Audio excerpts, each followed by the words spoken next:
bienvenue dans ma citadelle, je suis ravie de vous retrouver aujourd'hui pour un nouveau point lecture. Ce point lecture est encore une fois très conséquent, je vous parle d'une dizaine de livres, donc n'hésitez pas à utiliser le chapitrage si certaines lectures vous intéressent plus que d'autres, il est là pour ça. Donc maintenant, je vais pas m'attarder plus en termes de blabla pour pas que la vidéo dure des plombes non plus, mais je vais commencer à vous parler de mes lectures.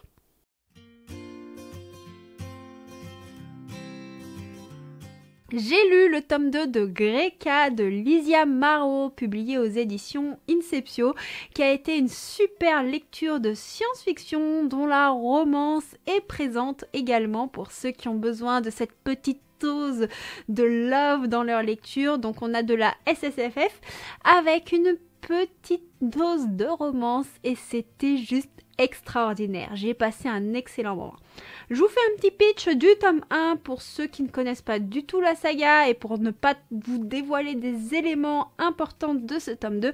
Greka, c'est une planète qui a été colonisée par les humains. Donc sur cette planète, il y a divers gouvernements qui ne sont pas forcément en bons termes et on va suivre une jeune femme, Sianel qui a été adoptée par le gouverneur d'un de ces peuples sur Greka et leurs relations sont pas folichonnes. Elle va devoir participer à ce qu'on pourrait classifier ici dans notre monde de service militaire et elle va intégrer une équipe.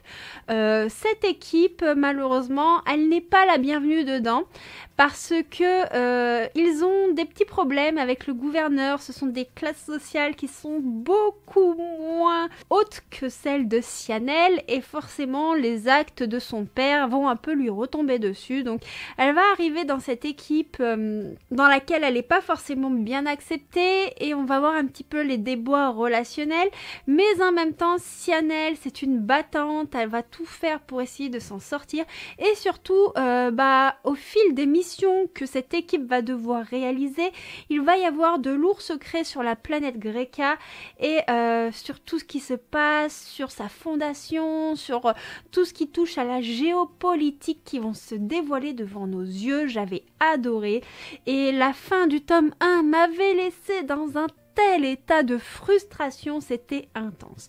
Donc j'étais vraiment très heureuse de pouvoir plonger dans ce tome 2 qui est encore plus intense.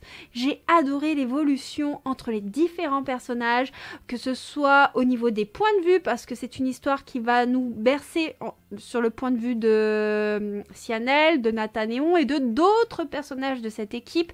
Donc tout ça, ça apporte énormément de richesse à l'histoire. On comprend vraiment les sentiments de chacun et les dilemmes du quotidien. Mais surtout, ce tome 2 est riche en révélations. Il y avait des choses que je me doutais suite à la lecture du tome 1. Et même si ce dont je me doutais a été révélé juste, malgré tout, j'ai pas été déçue, j'étais contente d'avoir vu certaines choses, sauf que je m'attendais pas à ce que ces certaines choses soient aussi fortes et autant d'impact dans le reste du récit. On a un univers qui se développe dans ce tome 2. Si vous voulez, le premier tome va se concentrer sur la mise en place de l'univers, c'est généralement le must des premiers tomes de toutes les sagas, c'est-à-dire qu'on a la planète qui est décrite, les personnages qu'on va suivre qui sont introduits avec le contexte autour d'eux, et ce tome 2, maintenant que les personnages sont mis en place, maintenant que la planète et un peu son fonctionnement est à peu près net dans notre imaginaire, on a les éléments qui vont venir se développer, que ce soit sur le fonctionnement politique, mais aussi sur le fonctionnement géographique et tout ce que cela induit au niveau social, sur tout ce qui se passe sur Greka. Et c'était hyper intéressant, c'était hyper riche et je veux en savoir encore plus. J'ai encore beaucoup de questions qui me trottent en tête et c'était juste trop bien.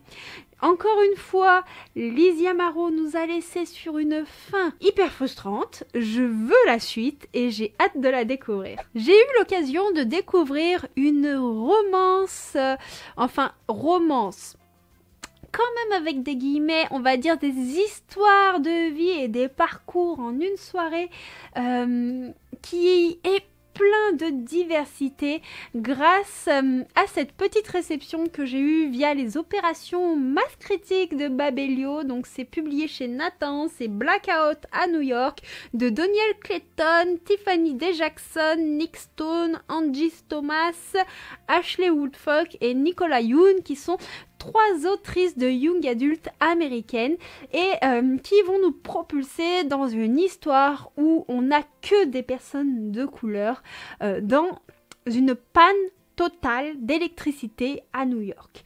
Alors les personnes de couleur que l'on suit n'ont pas forcément de lien. On va sur plusieurs groupes à New York, étalés vraiment. Il y en a qui peuvent être dans l'Upper East Side, l'autre dans l'Upper West Side, d'autres du côté de Brooklyn. C'est vraiment étalé. Ces personnages se connaissent ou pas. Ils peuvent être simplement des gens qui se trouvent dans un même endroit. Ça peut être des camarades de classe. Ça peut être des ex. Enfin, voilà. On va les suivre sur une soirée. Et ce blackout va faire que on va suivre leur histoire, leurs problèmes, les péripéties. Et j'ai adoré parce qu'on a un roman qui est dans la diversité au niveau du fait que pour une fois ce sont des personnes de couleur qui sont mises en avant.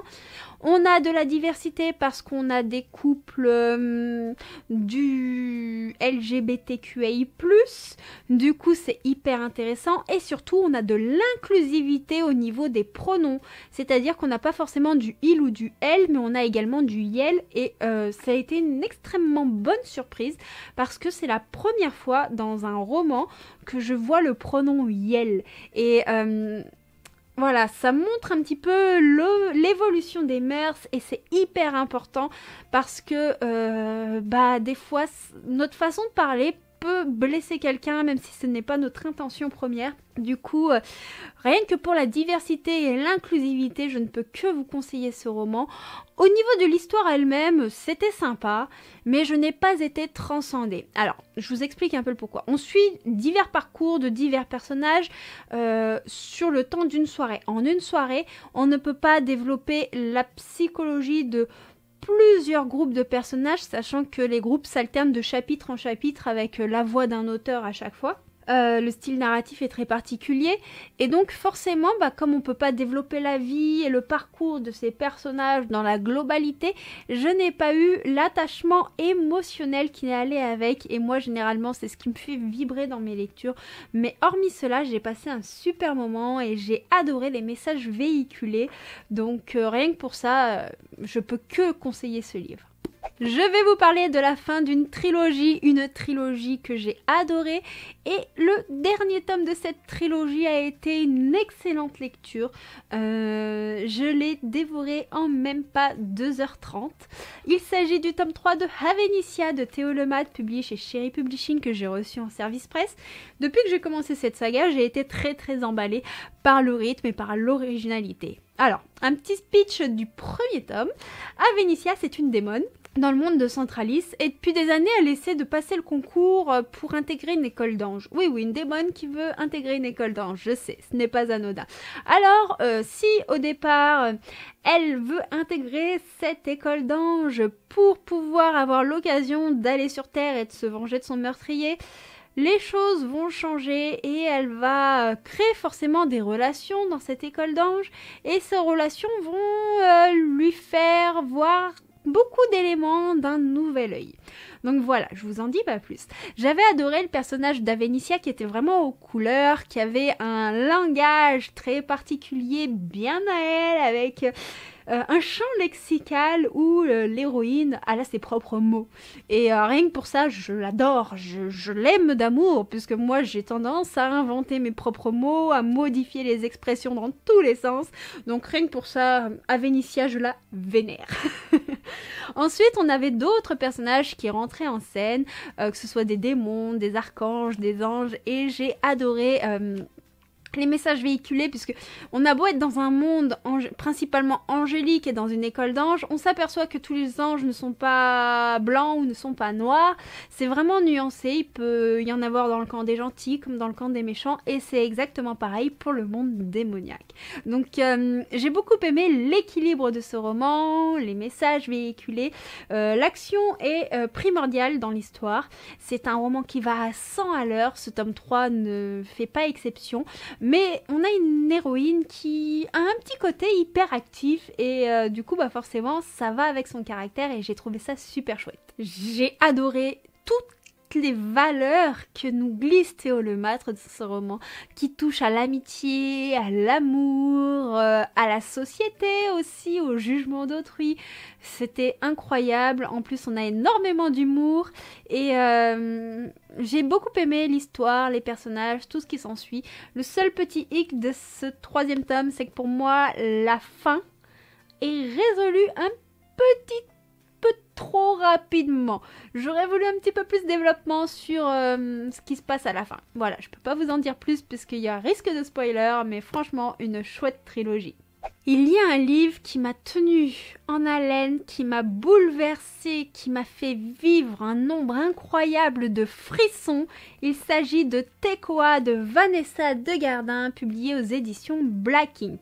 Alors attention, on a un petit côté thriller et spicy dans ce roman qui est une romance, mais j'ai adoré. On suit Anouk qui est française, qui est journaliste et qui va partir au Canada dans une réserve indienne parce que sa sœur a disparu, que les autorités n'ont pas forcément pris sa disparition au sérieux. Donc elle va s'infiltrer dans une université d'une réserve indienne, une université très très réputée, en tant qu'élève journaliste afin de pouvoir mener son enquête et retrouver sa sœur. Sauf que elle n'avait pas prévu qu'elle allait tomber sur le chemin de Tekoa, qui est adjoint de l'université, si je vous dis pas de bêtises, recteur adjoint exactement. Et en même temps, c'est le fils du grand chef de la tribu indienne. Tekoa, il a quelques préjugés sur les blancs suite à un passif qu'il a, je ne vous en dis pas plus. Et donc forcément, quand il voit Anouk, qui est blonde aux yeux bleus, la peau très blanche, elle ne fait pas l'unanimité auprès de lui et auprès d'autres membres de la réserve. Mais comme il va également être son tuteur, c'est celui qui la guide au sein de cette réserve, de cette université, parce qu'il faut savoir que dans cette université, beaucoup de femmes indiennes qui n'ont pas forcément d'attachement ont été enlevées. Il est conseillé de ne pas se balader seul et en tant que tuteur, il va faire un devoir de veiller à ce qu'il ne lui arrive rien. Donc voilà, un petit peu l'essence même de cette histoire et j'ai adoré. Déjà, Anouk, c'est une femme qui a un fort caractère, qui ne se laisse pas marcher sur les pieds et surtout qui ferait tout pour sa famille. Et j'ai adoré. L'amour pour sa sœur, on le ressent puissance 1000. On va la voir mener son enquête, elle va se mettre en danger et c'est une femme qui n'a pas besoin d'un homme pour arriver à ses fins et voilà. C'est agréable de voir une femme se dépatouiller comme ça sans l'aide d'un homme dans une histoire. Tekoa, lui, il est pris vraiment dans des dilemmes forts. Il est dans un étau. D'un côté, il a ce qu'il veut faire, il a ses envies, il a les sentiments qui l'assaillent. Et d'un autre côté, il y a ce que sa famille attend, les traditions qui l'attendent et un mariage arrangé qu'il ne veut absolument pas. Donc voilà un petit peu, il est vraiment dans une tourmente qui est bouleversante, qui est incroyable. Et on vit vraiment la tourmente de ces deux personnages, la crainte qu'ils ont, les peurs et les sentiments naissants, puisque forcément on est dans une romance, même si on a un petit côté enquête, thriller, et qu'on va parler de sujets très très durs, notamment d'enlèvement de femmes. Suite à ces enlèvements, il y a aussi de la violence faite aux femmes. Et on a également un petit côté... où dans ces populations, si certains sont évolués, si certains respectent la femme, il y a quand même d'autres personnes qui sont restées dans des mœurs où l'homme est supérieur à la femme et il y a forcément des femmes qui sont victimes de violences conjugales et on a un petit côté féministe qui ressort suite à tous ces sujets. C'était très fort, mais clairement, même si c'est fort, c'est pas une lecture que je conseillerais pour tout le monde parce que c'est une lecture qui bouleverse. Je vous le montre en papier, mais moi je l'ai écouté en audio et je tremblais pendant ma lecture. Certaines scènes m'ont vraiment fait frissonner, j'ai eu peur, j'ai ressenti énormément d'émotions. Ça m'a bouleversée de tous les côtés, mais j'ai passé un super moment en lecture et les sujets forts amenés sont hyper importants. C'est des sujets que malheureusement existent vraiment dans la réalité, pas forcément comme c'est décrit, puisque forcément l'auteur a romancé l'histoire et a utilisé des faits réels qu'elle a un peu enrobés pour que ça aille avec le roman, mais voilà, elle s'est inspirée quand même de faits qui existent dans la réalité et ça il faut le savoir. On va rester avec une romance bouleversante, une autre, parce que c'est également une romance qui va aborder des sujets forts, une romance qui amène la petite larmichette, une romance qui ne laisse pas insensible. Je sais que tous ceux qui l'ont lu ont succombé à son charme, c'est une duologie et forcément je vous parle de Can't Help Falling in Love de Alicia Garnier qui est le tome 2 et dernier tome de la duologie publié chez Hugo. J'avais été vraiment subjuguée par le tome 1, nous sommes dans une romance slow burn où on suit deux êtres brisés par la vie. Il y en a d'un côté Logan qui est acteur réputé et Riley, une jeune femme qui a vécu des choses très très difficiles qu'une femme ne devrait jamais vivre de toute sa vie et encore plus quand elle a l'âge de Riley à l'époque où certaines choses sont arrivées. Je vous en dis pas plus, même si vous vous doutez que j'ai un peu plus détaillé mon résumé quand je vous ai parlé du premier tome, donc n'hésitez pas à aller voir mon avis sur le premier tome. Ce tome 2 a été bouleversant, ce tome 2 je l'ai dévoré, ce tome 2 m'a fait vivre beaucoup d'émotions, m'a donné également espoir malgré des thématiques fortes puisqu'on est dans un roman qui parle de dépression, qui parle d'alcoolisme, qui parle d'addiction en tout terme et qui parle aussi de violence qu'ont subi les femmes, qui parle de la famille et qui parle de la reconstruction. Donc Logan et Riley, on les retrouve après ce qui s'est passé dans le tome 1, vraiment à la limite du dernier événement de la dernière page du tome 1. Et on est plongé dans le désespoir. Et c'était tellement fort, tellement intense. On a toujours cette alternance de points de vue entre Riley et Logan qui rajoute énormément d'émotions. C'était encore plus intense que dans le premier tome. Je suis encore plus attachée à ces personnages, à leur histoire de vie, à leur famille, sachant que là ils vont devoir vivre encore des épreuves. Nos personnages ils n'ont pas été épargnés dans le premier tome, mais ils ne le sont pas dans ce tome 2. Mais malgré tout, ce tome 2 il donne espoir. Ce tome 2 il montre que malgré l'adversité, malgré les difficultés, on peut arriver à s'en sortir. Et il montre que l'amour ne fait pas tout, mais l'amour aide beaucoup. Mais s'il y a bien quelque chose dans cette romance, que ce soit dans le premier ou dans le second tome, qui m'a énormément plu, c'est la notion de consentement. Alicia Garnier a bien appuyé dessus dans le roman et celle-ci est vraiment explicite. Dans certains romans, on a cette notion de consentement qui est suggérée, mais là, elle est explicite à chacun des moments clés. Mais la notion de consentement, elle n'est pas seulement sexuelle, elle peut être simplement quand on rentre dans l'espace intime d'une personne en posant la main sur elle. Et c'est là qu'on voit que par moment, on peut tous avoir un petit comportement déplacé en rentrant dans l'espace intime de quelqu'un, en s'approchant un peu trop de la personne ou en l'effleurant alors que celle-ci n'a pas forcément dit oui, je suis d'accord pour que tu me poses la main dessus ou pour que tu te colles à moi. Voilà, j'ai beaucoup aimé tout ce que véhicule ce roman, mais je peux pas vous en dire plus parce que j'ai trop peur de vous spoiler. J'ai reçu en service presse numérique le premier tome et aussi le second, mais je vais vous parler que du premier de À la croisée des rêves de Ellie Sohin de la part des éditions Inceptio, qui est une histoire fantastique qui va mettre en avant Isobel, une jeune femme qui a des capacités assez atypiques. C'est que dans ses rêves, elle voyage. Elle peut voyager dans d'autres dimensions, mais aussi dans des souvenirs qui sont les siens ou ceux de d'autres personnes. Et cela va avoir quelques incidences, sachant qu'un jour, elle va croiser le chemin d'une jeune femme. Une jeune femme qui va avoir un vécu particulier et surtout dont on va apprendre que celle-ci a été enlevée, et à travers ses rêves, elle va arriver à communiquer un petit peu avec cette jeune femme et elle va essayer de mener une enquête avec son meilleur ami qui a des sentiments pour elle, mais elle ne le voit vraiment que comme un ami. Donc voilà un petit peu approximativement le résumé.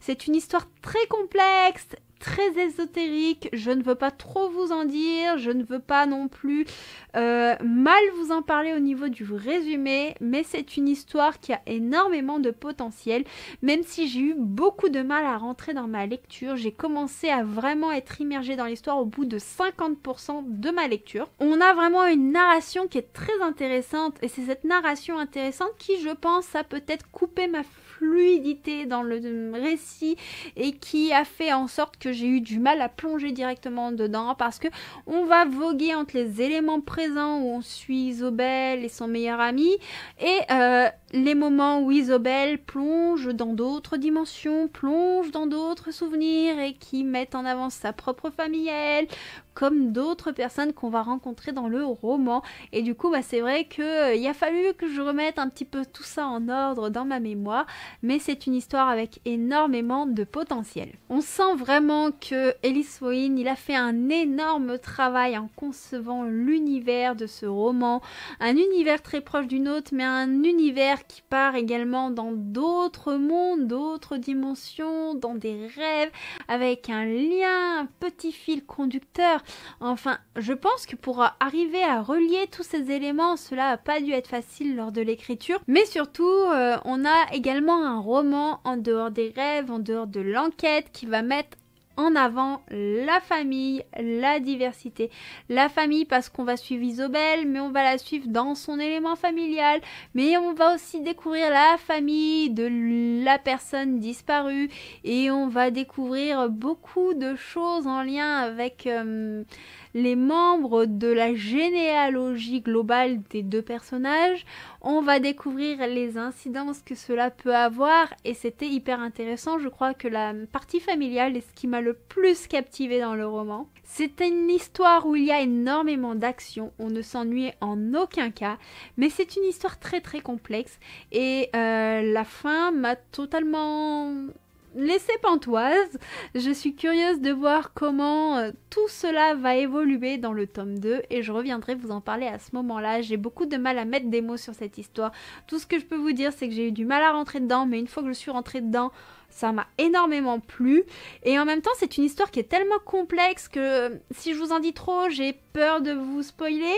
Et je trouve que c'est intéressant de découvrir les enjeux du récit par soi-même, tout simplement parce que voilà, il y a énormément de petits clins d'œil, de petits éléments et de suspense et c'est dommage de gâcher tout ça. Bon, je vois que j'ai encore été un peu trop bavarde, sachant que le point lecture n'est pas fini. Il me reste encore pas mal de livres à vous présenter, mais j'ai été encore une fois trop bavarde. Donc je vais essayer de me concentrer sur l'essentiel en vous parlant du Trésor du peuple des brumes de Steffi Wolf, publié aux éditions Sud-Arène, qui est une histoire de piraterie hyper originale que j'ai beaucoup aimée.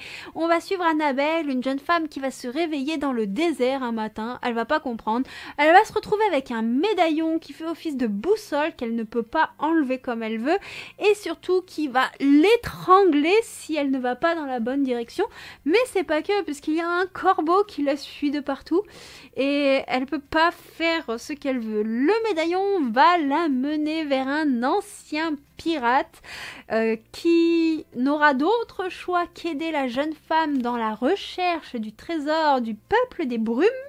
Et donc on va suivre ces deux personnages et tout un équipage partir à la recherche de ce trésor, trouver ce trésor et surtout ils vont devoir ramener le trésor parce que celui-ci est pris d'une terrible malédiction et l'histoire va tourner autour de cette malédiction. Voilà un petit peu pour le résumé et vous voyez que on est dans une histoire de piraterie hyper originale. Personnellement, j'ai beaucoup aimé. Surtout que l'histoire est inspirée de mythologie germanique et nordique et c'est ces mêmes mythologies qui ont inspiré Tolkien pour l'univers du Seigneur des Anneaux.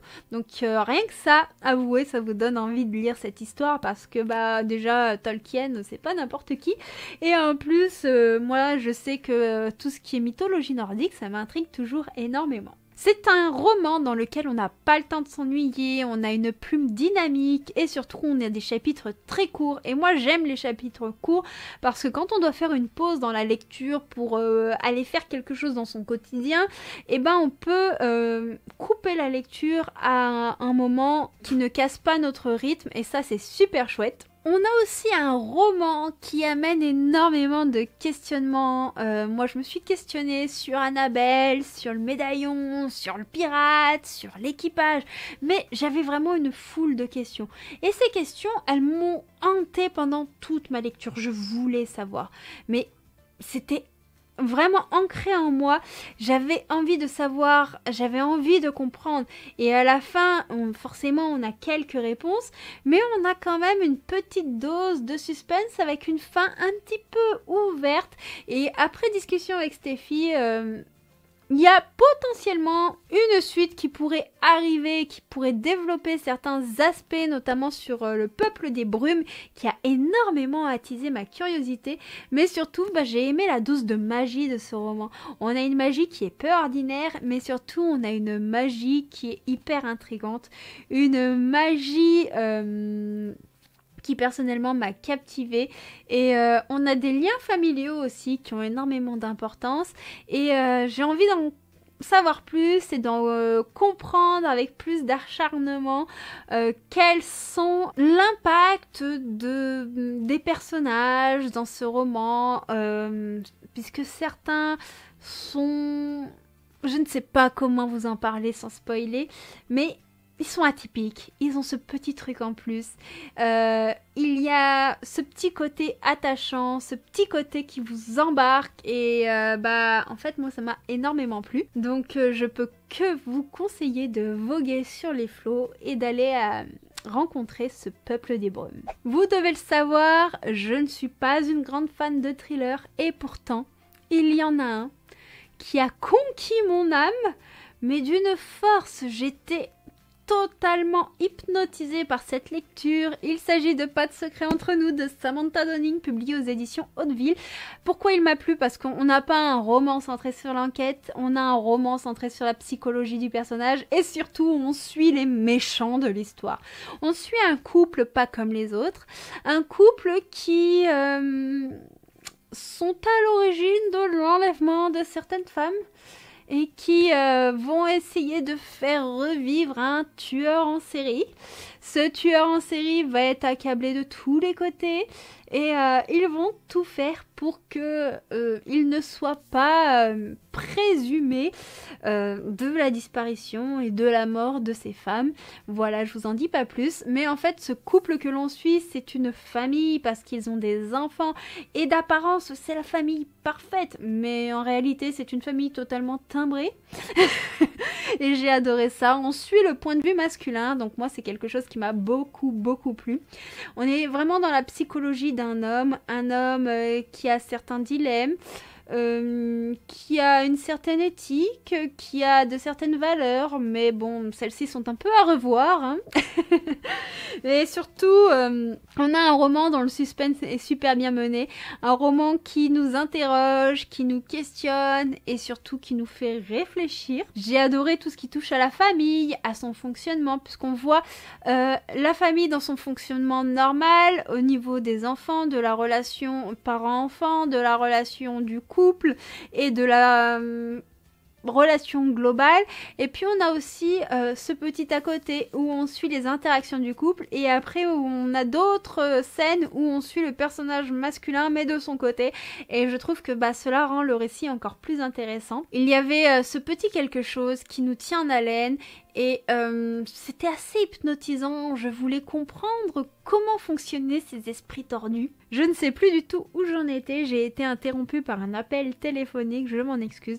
Mais voilà, ce thriller, c'est vraiment un thriller qui m'a captivée, qui met en avant les histoires d'une famille, les histoires d'un couple et les histoires d'un personnage en particulier, avec une narration hyper intéressante parce qu'on a le point de vue masculin, mais on a aussi des événements du passé passer de la vie de couple de notre duo de personnages qui permettent d'accentuer la psychologie de chacun et c'était vraiment incroyable. Donc c'est vraiment un thriller que je ne peux que vous conseiller. Si vous en avez d'autres, des psychologiques dans ce genre-là, n'hésitez pas à me les dire en commentaire, je suis très très curieuse et je crois que c'est vraiment le genre de thriller qui me correspond. J'ai reçu de la part de Morgane Destré en service presse un parfum de frangipane qui est une histoire historique qui se passe un peu avant la Révolution française où on suit Méwen qui est une jeune femme qui était dans un couvent, pas en tant que sœur, mais elle était dans un couvent et dans ce couvent elle a eu une relation avec une femme, un amour très fort entre elles, sauf que cette femme a dû épouser un homme qui est noble et ils sont partis habiter très très loin.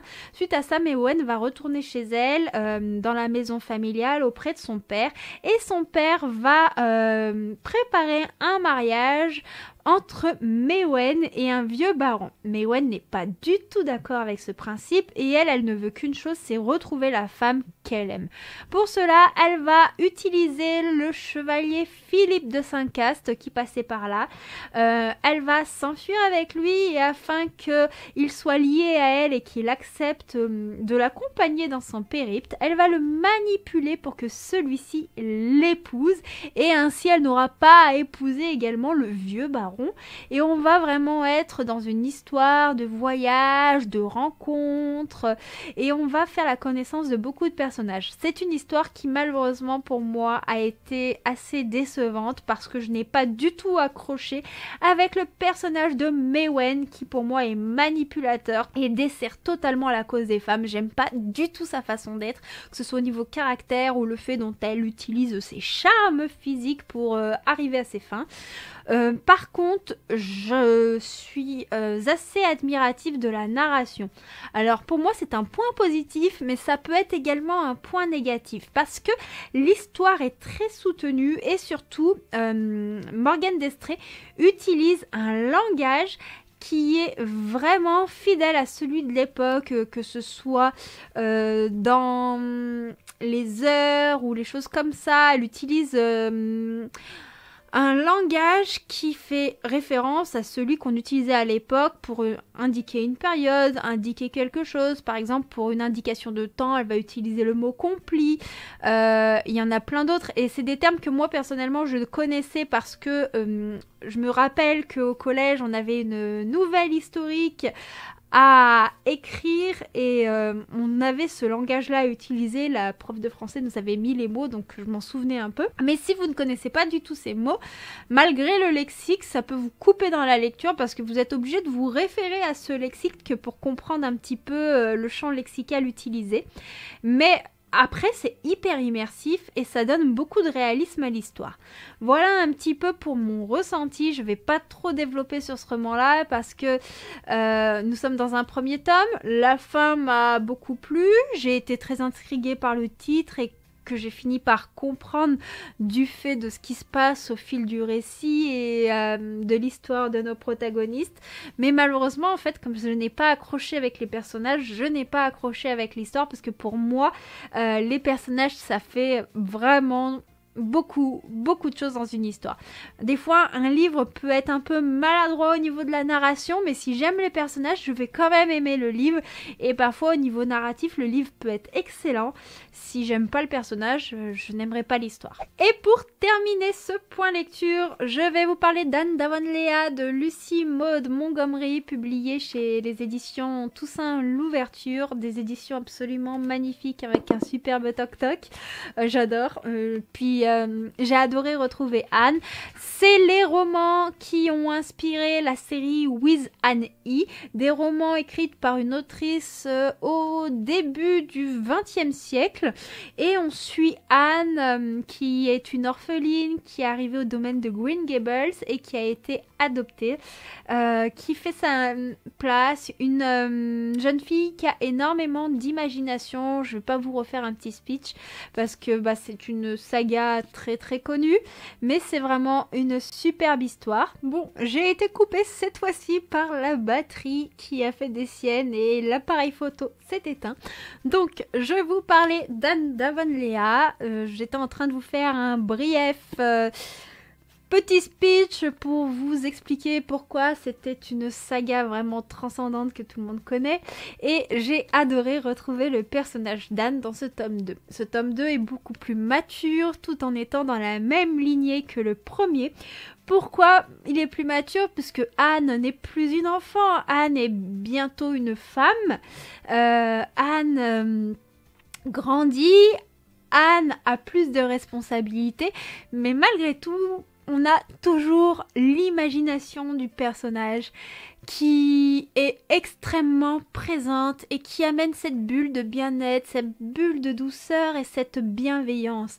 Et on a également toujours ce personnage qui est capable de passer à la plus grande des joies et être dans l'affre du désespoir, comme elle le dit si bien, quelques secondes après, parce que quelque chose va énormément l'affecter. C'est une âme qui touche les gens. Anne, c'est vraiment une dose de bien-être et on la suit elle et on la suit également auprès des habitants de Green Gables, mais aussi des habitants du village d'Avonlea où Anne fait des siennes. Anne, qui était mal vue, arrive à se faire une place dans le cœur des gens et on la voit évoluer et on voit cette âme moderne qui fait avancer la réflexion des gens qui l'entourent. Et c'était vraiment une lecture pétillante. J'ai beaucoup ri dans ce roman-là. J'ai été transportée, j'ai été touchée et j'ai hâte de voir l'évolution de cette histoire. J'ai hâte de voir l'évolution de Anne, ce qu'elle va devenir, est-ce que vont devenir d'autres personnages qui l'entourent. Et j'adore l'innocence en fait qui transpire du roman. Il y a ce petit quelque chose qui vous procure vraiment une bulle qui vous protège un petit peu de tout ce qui peut vous toucher à l'extérieur. Enfin, moi j'ai adoré. C'est un peu dur de vous en parler sans vous dévoiler toute l'histoire et ce qui m'a fait rire, ce qui m'a touché, ce qui m'a ému. Mais c'est vraiment une atmosphère globale au niveau de ce roman. Et franchement, je peux que vous conseiller cette lecture qui est vraiment très abordable pour un classique, je dirais à partir de 13-14 ans. Voilà, ce sera tout pour ce point lecture qui est assez long, je pense. Ce point lecture qui a été difficile à tourner suite à de multiples interruptions. J'espère que du coup ce sera pas trop chaotique. Mais voilà, j'ai encore pris beaucoup de plaisir avec mes lectures, même si on va dire que pour la période actuelle, ça a été compliqué de me plonger dans certaines, mais je suis contente de les avoir découvertes et j'ai fait de superbes découvertes. Et même s'il y a eu quelques déceptions, ça reste des livres de qualité. Donc voilà, je suis trop contente de pouvoir vous les présenter. N'hésitez pas à me dire vous ce que vous en avez pensé, si vous en avez lu quelques-uns, ou me dire s'il y en a qui vous tentent, à me parler de votre lecture en cours, ou simplement à me mettre un petit smiley en commentaire, ça me fait toujours très plaisir. Et moi je vous souhaite une très bonne journée et je vous dis à très bientôt pour une prochaine vidéo. Ciao ciao.